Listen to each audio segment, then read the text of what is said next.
Presiden Joko Widodo tiba di Bandara Internasional Zayed Abu Dhabi, Persatuan Emirat Arab pada Selasa 16 Juli, sekitar pukul 18.30 waktu setempat setelah menempuh perjalanan sekitar 8,5 jam dari Indonesia.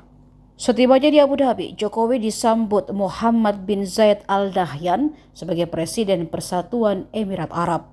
Dari bandara, Presiden Jokowi dan rombongan kemudian melanjutkan perjalanan menuju hotel tempatnya bermalam selama kunjungan di Abu Dhabi. Sepanjang perjalanan dari bandara menuju hotel, jalanan Abu Dhabi dimeriahkan dengan kehadiran umbul-umbul bendera Indonesia dan Persatuan Emirat Arab. Kunjungan tersebut bertujuan untuk mempererat hubungan kerjasama kedua negara, utamanya dalam bidang ekonomi dan investasi, termasuk di dalamnya untuk membahas investasi ibu kota negara.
Download Tribun X sekarang, menghadirkan lokal menjadi Indonesia.